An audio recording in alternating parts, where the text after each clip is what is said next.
지식에서 지혜로의 길을 찾아나가는 지투지입니다. 네, 반갑습니다. 지금 이야기를 듣고 계신 여러분, 한번 상상해 보시죠. 한밤중에 책 한 권을 읽으려면 누군가 거친 바다로 나가서 40톤짜리 고래를 사냥해야만 했던 시대 말입니다. 와, 진짜 목숨 걸고 불을 밝혔던 거네요. 그렇죠.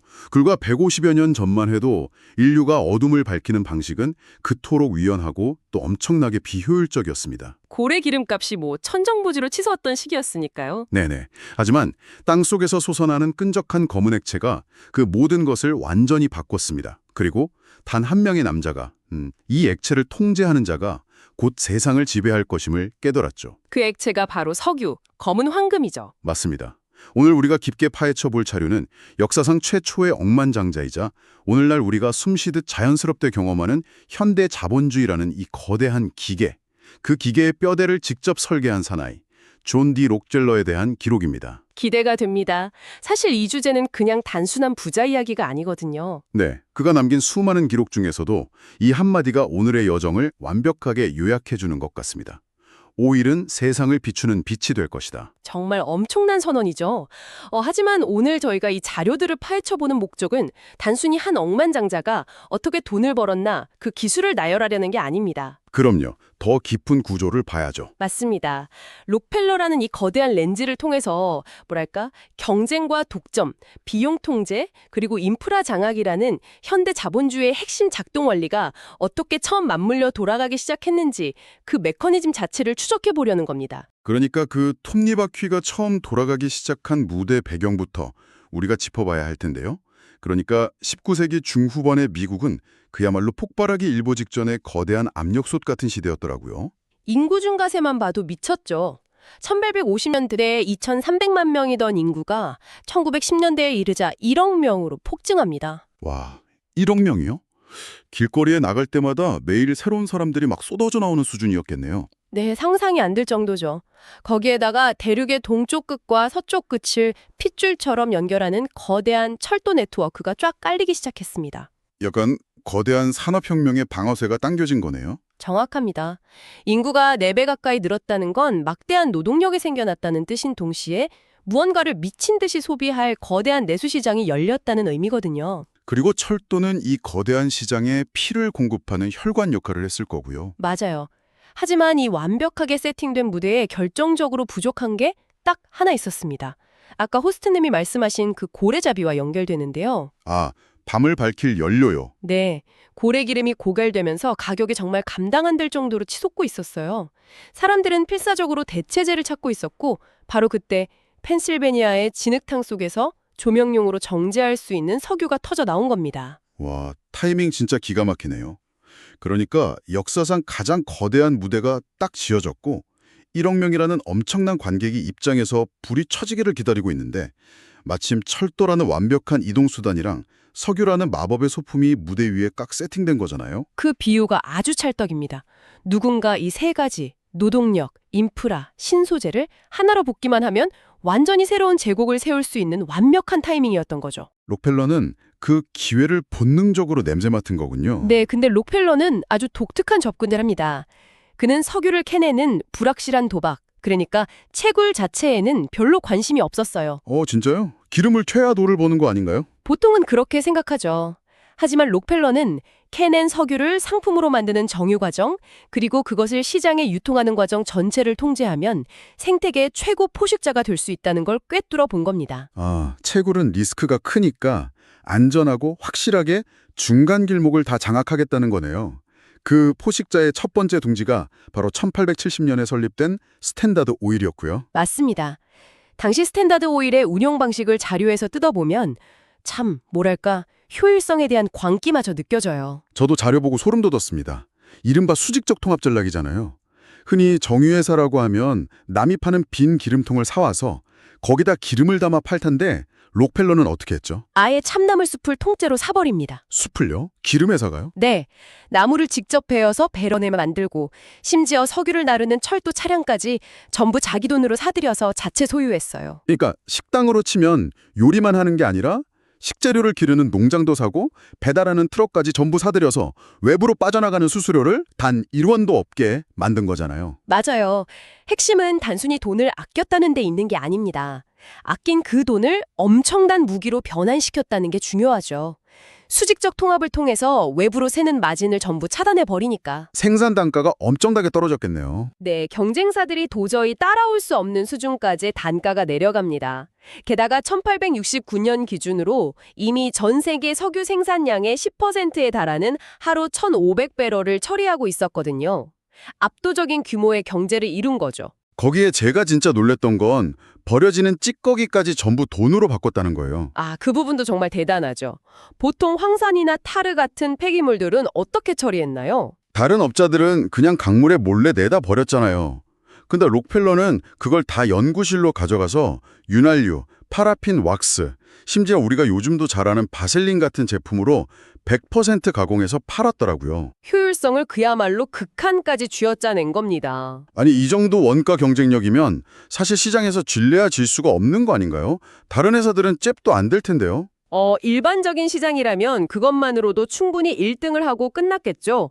하지만 록펠러가 원한 건 그냥 1등이 아니라 유일한 존재가 되는 것이었습니다.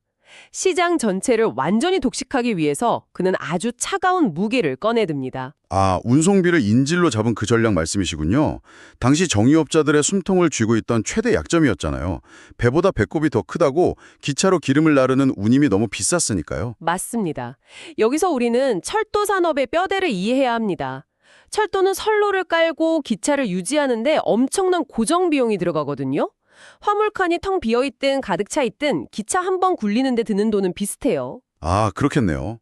철도 회사 입장에서는 기차를 놀리는 게 제일 손해겠네요. 네, 즉 예측 가능하고 안정적인 대량의 화물이 철도 회사들 생존의 필수 조건이었던 거죠. 그래서 록펠러가 철도 회사들을 이간질한 거군요. 내가 매일 화물차 60대 분량의 석유를 보낼 테니까 이 물량을 너희한테만 몰아주겠다. 이렇게 제안한 거네요. 네, 철도 회사 입장에서는 안 그래도 화물 유치 경쟁이 엄청 치열한데 이 거대한 고정 물량을 놓치면 당장 파산할 수도 있잖아요. 그러니까 록펠러가 요구하는 무리한 비밀 할인, 그 리베이트를 울며 겨자 먹기로 수용할 수밖에 없었던 거고요.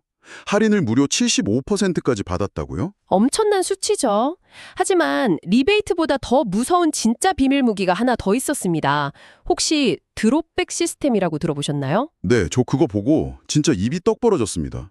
철도 회사에 자신의 운임을 할인받는 거에 그친 게 아니었잖아요. 맞아요. 경쟁 정유업자들이 철도를 이용할 때 내는 정상 운임 있잖아요.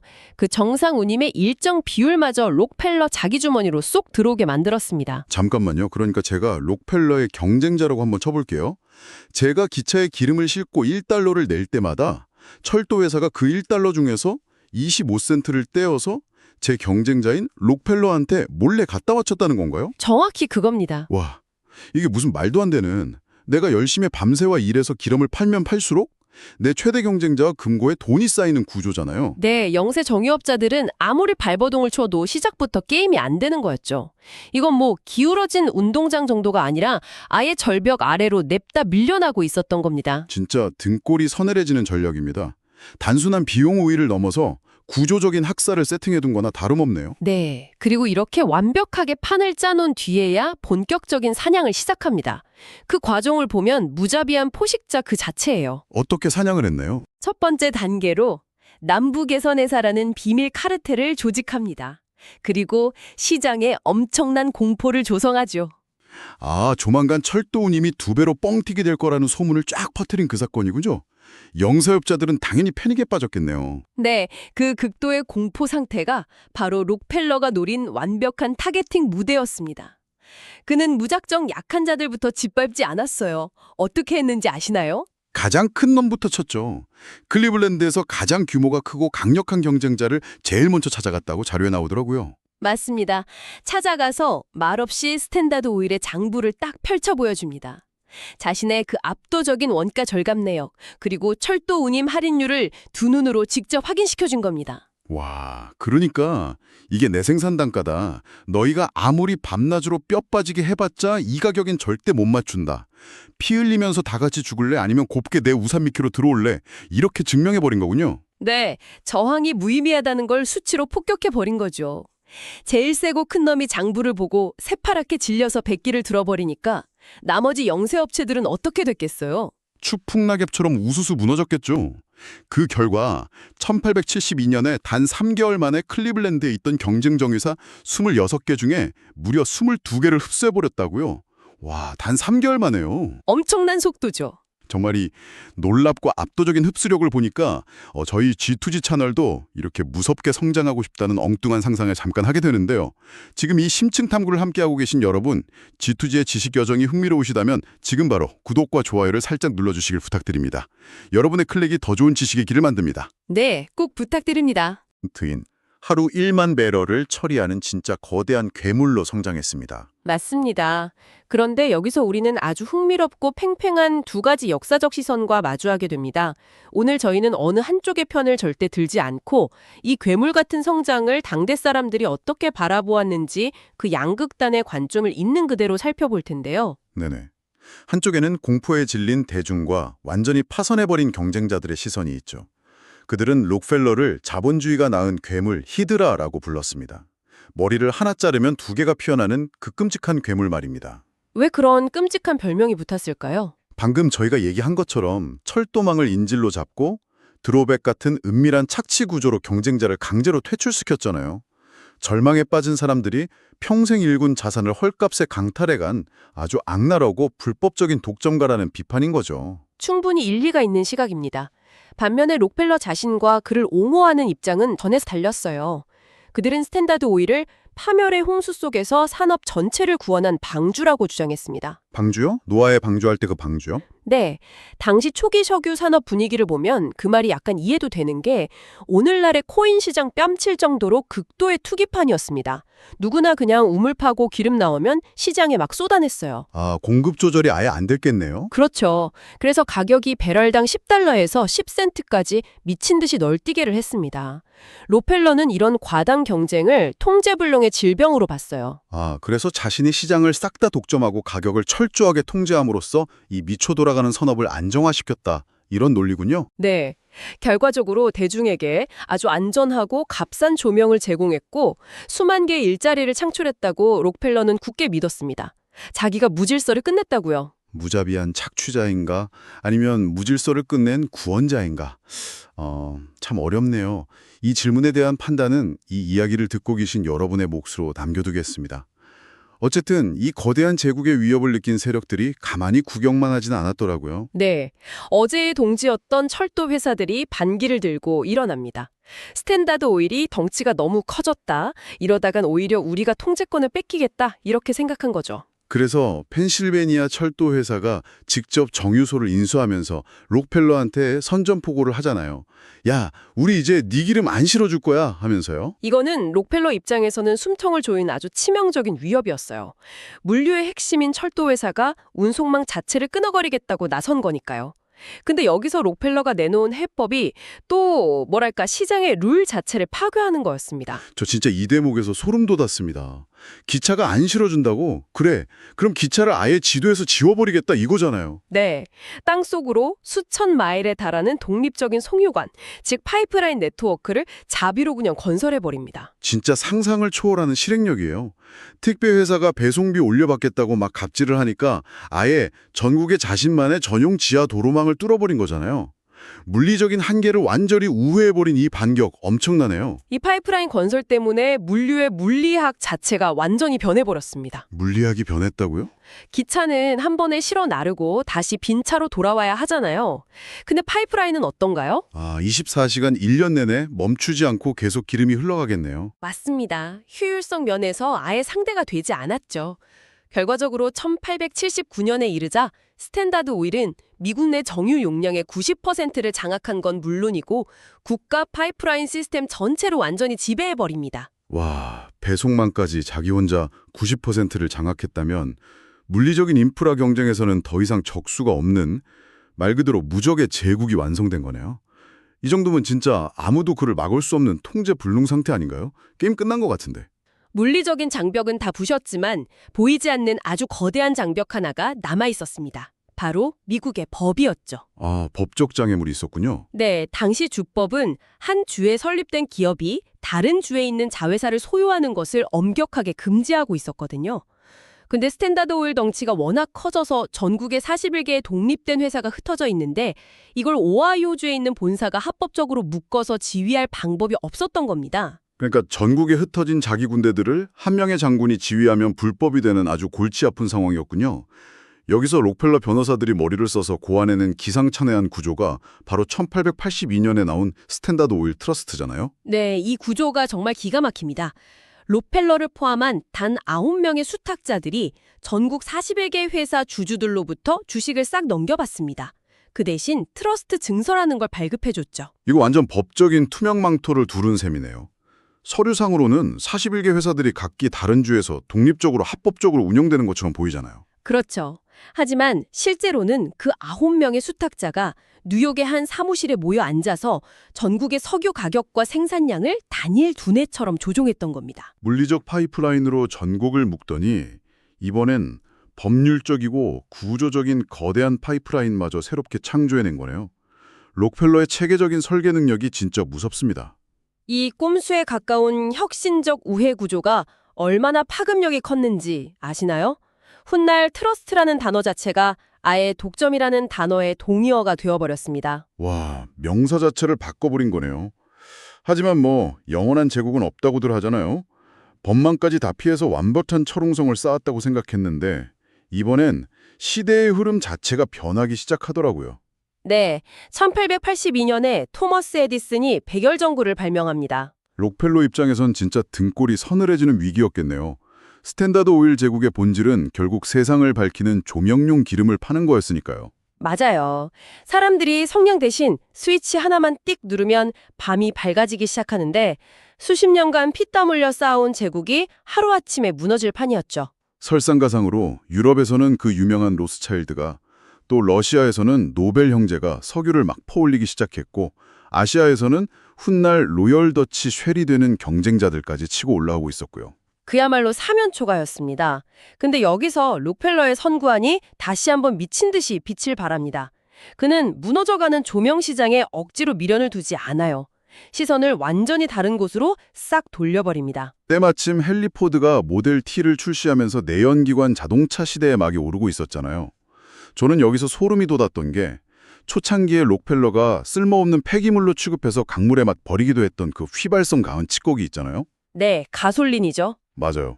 그 가솔린이 자동차의 심장을 뛰게 할 핵심 연료라는 걸 깨달은 거잖아요. 킨 겁니다. 조명회사에서 산업용 동력 에너지 회사로 체질을 완벽하게 전환해버렸네요. 진짜 역사의 아이러니가 아닐 수 없습니다. 에디슨이 죽일 뻔한 걸 포드가 살려내다니. 하지만 시대의 파도는 기가 막히게 넘겼어도 결국 인간이 만든 제국은 다른 인간에 의해 치명타를 입게 됩니다. 이 무적의 제국을 무너뜨린 건 시장의 다른 경쟁 기업이 아니었어요. 네, 한 명의 폭로자와 한 명의 사냥꾼이었죠. 저널리스트 아이다 타베리 등장합니다. 그녀의 아버지가 과거에 그 남부 개선회사 스캔들 당시 파산했던 수많은 독립정유업자 중 한 명이었거든요. 아, 개인적인 원한도 얽혀 있었군요. 네, 그녀는 스탠다드 오일이 수십 년간 철저히 숨겨왔던 산업 스파이 행위, 잔인한 가격 조작, 그리고 그 비밀 리베이트 문건들을 아주 끈질기게 추적해서 대중 앞에 낱낱이 고발해버립니다. 타벨의 폭로 보도가 여론의 분노에 기름을 부었네요.